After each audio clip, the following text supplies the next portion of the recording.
مل کے تمام پارٹیوں کو ملک کو آگے لے کر جانا چاہیے، کیونکہ اس وقت ملک کسی مزید دھچکے کا متحمل نہیں ہو سکتا۔ اور یہ پولیٹیکل انجینئرنگ کا کہتے ہیں کہ ہمیشہ پیپلز پارٹی کے خلاف پولیٹیکل انجینئرنگ ہوئی ہے۔ دیکھیں جی، پولیٹیکل انجینئرنگ آپ دیکھ لیں جو ہوئی ہے وہ 2018 میں ہوئی ہے، وہ آپ کو نظر آ رہی ہے سب کو۔ اس کے علاوہ اس سے پہلے کبھی بھی پولیٹیکل انجینئرنگ کسی کا اتنا بڑا الزام نہیں لگا جو پچھلے پی ٹی آئی کے ایک لاڈلے کو لے کر آئے ہیں، تو وہ اس سے پہلے کبھی تھوڑا بہت سر وہ دھرنے دیا، آپ اسلام آباد سے تعلق ہے، 2013 کے الیکشن کے بعد خان صاحب نے 126 دن کا دھرنا دیا تھا، روکڑی صاحب اس وقت ان کے ساتھ تھے، وہ بھی مبینہ دھاندلی پر ہی تھا۔ وہ بھی ایک پوری سازش تھی، اچھا پوری سازش تھی۔ اس سازش کا آج وہ پورے دنیا کو پتہ چل چکا ہے کہ پاکستان کے خلاف کس طرح سازش کی گئی، ایک بندے کو نہ پالا گیا اور اس کو لے کر آئے۔ آج بھی وہ یقین کریں کہ ایک فارن ایجنٹ کے حیثیت سے کام کر رہا ہے ملک کے اندر، اس کی پوری پارٹی جو ہے نا اس کا ایجنڈا۔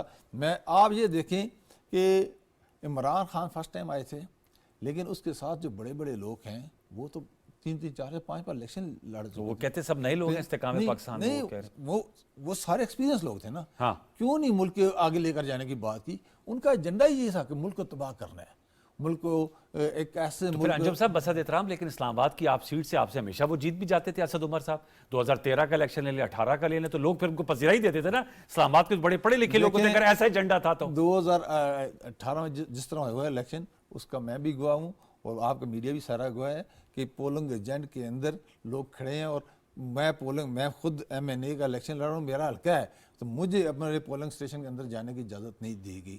وہ الیکشن نہیں تھا، تو 2024 کا جو الیکشن ہے وہ مختلف ہوگا 2018 سے؟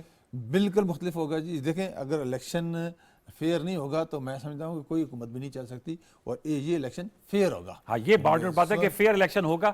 دوسرا میں دوبارہ لوٹ کے آؤں گا کہ آپ کا کیا ایجنڈا ہے فیڈرل کیپٹل کے حوالے سے، وہ بھی میں جانوں گا۔ روکڑی صاحب آپ اس حوالے سے کیا کہیں گے؟ پیپلز پارٹی کی جو تاریخ ہے وہ تو ہے، مطلب it's a very establish political party, اور بہت سے جو انہوں نے باتیں کی ان سے میں اتفاق بھی کرتا ہوں۔ کارکردگی سر آپ نے کہا پاور سیکٹر کی بات کریں گے، ظاہر بات ہے، ساتھ میں سر یہ جو شمولیتیں ہو رہی ہیں اس کے حوالے سے جو ایک پرسیپشن ہے روکڑی صاحب، اس پہ آپ کیا کہیں گے کہ جو شخص جو ہے وہ پی ٹی آئی سے کے ساتھ کھڑا ہوتا ہے اور کچھ دن بعد دیکھتے ہیں تو وہ استحکام پاکستان پارٹی میں جا رہا ہوتا ہے اور آپ اس کو ویلکم کرتے ہیں، تو صرف چیئرمین پی ٹی آئی کے علاوہ جو بھی آئے گا اس کو ویلکم کریں گے، وہ تو کہہ رہے ہیں ساری پارٹی کا ایجنڈا ہی فورن ایجنڈا تھا۔ نہیں دیکھیں وہ انجم صاحب کا اپنا تاثر ہے کہ ساری پارٹی کو شامل کر دیں، یہ ان کا اپنا تاثر ہے، لیکن ہم اس تاثر کو تو ڈینائی کرتے ہیں، یہ تاثر نہیں ہونا چاہیے۔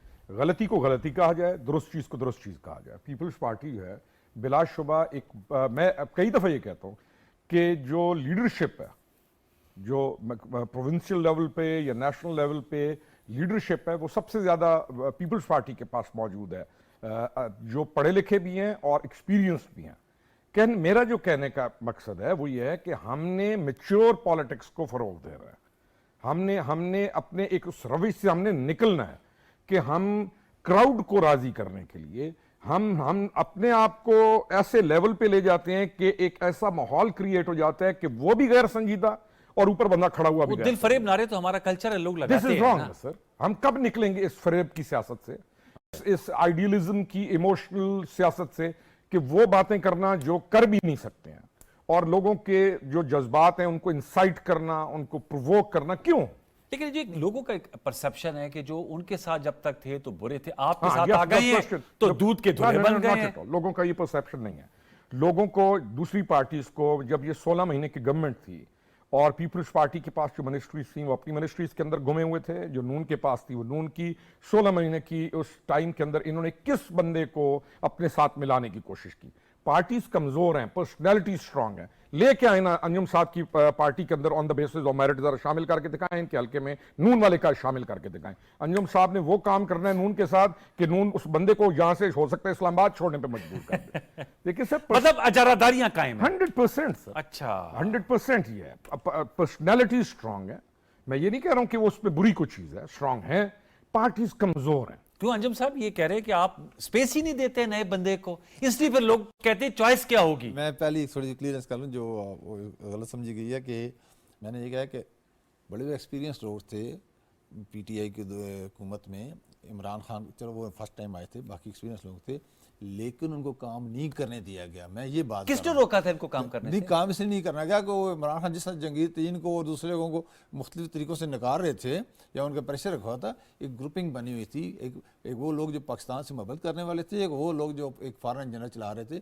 اس لیے پی ٹی آئی کوئی ڈیلیورنس نہیں. اب جو وہ لوگ جو چلا رہے تھے ان کے پاس گئے ہیں تو وہ ٹھیک ہو گئے. میرے خیال میں وہ تنگ آ کے گئے ہیں، انہیں پتا تھا کہ ہم نہیں کریں گے تو ہم ختم ہو جائیں گے، اس لیے وہ گئے ہیں. اور میرے خیال میں ان کا جانا بنتا تھا کہ ان کو اگر آزادی سے ایک ڈکٹیٹرشپ اوپر بیٹھ جائے، کام نہ کرنے دیں، میں سمجھتا ہوں انہیں بہتر فیصلہ. اچھا، وہ کہتے ہیں آپ لوگوں کی اجارت داری قائم ہے، کوئی دوسرا بندہ اگر آنا چاہے تو سپیس نہیں ملتی. ویلکم جی، ہم تو ابھی جو ہماری پارٹی میں آئے خوشی سے، زبردستی نہیں لے کر آتے، ویلکم دل سے آئے، ہم تو کرتے ہیں ویلکم. اچھا، ابھی لوگ شامل ہو رہے ہیں ہماری پارٹی میں، آپ دیکھ رہے ہیں جس طرح شامل ہو رہے ہیں، تو ہم تو ویلکم کر رہے ہیں. اچھا، یہ چٹان صاحب یہ بتائے گا کہ بات آ رہی ہے، ظاہر بات ہے پیپلز پارٹی، آج بھی بلاول بھٹو زرداری صاحب نے بے نظیر انکم سپورٹ کی بات کی.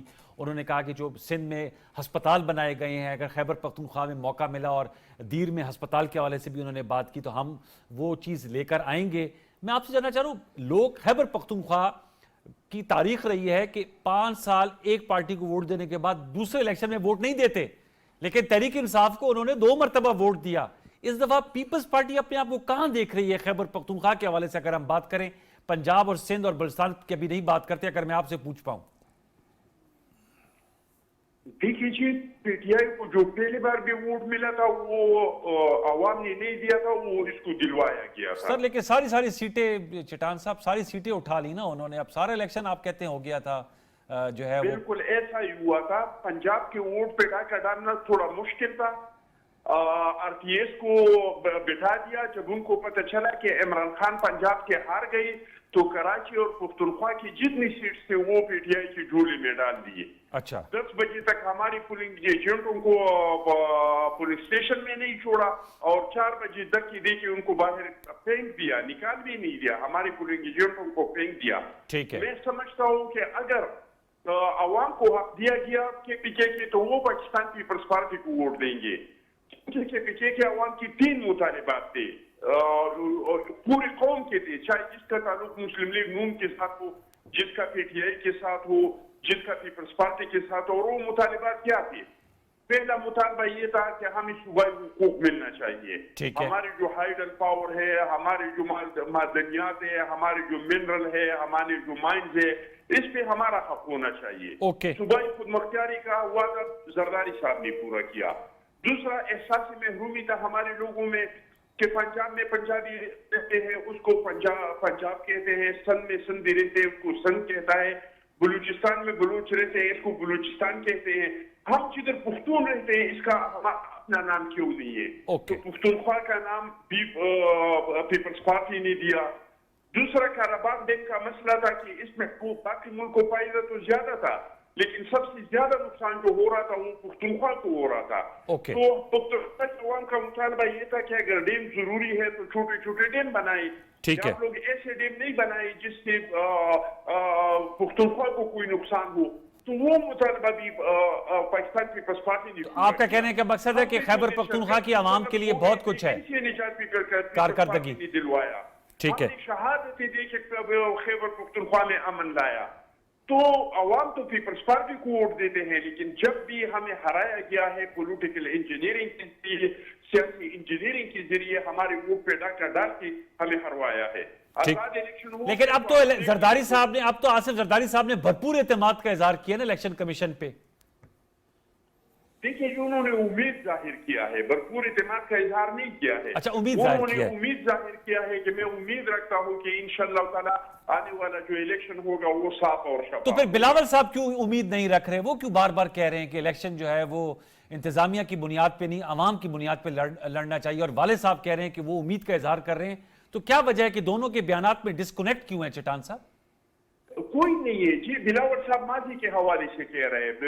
بلاول صاحب وہ ابھی کہہ رہے تھے، کل انہوں نے کہا نوشہرہ میں کہا ہے سر نوشہرہ میں انہوں نے کل کہا ہے کہ اگر نتائج کا پہلے سے ہی معلوم ہے تو الیکشن کے انعقاد کا فائدہ ہی کوئی نہیں. کل کہا انہوں نے. دیکھیے جی وہ کچھ لوگ دعوے کر رہے ہیں کہ ہم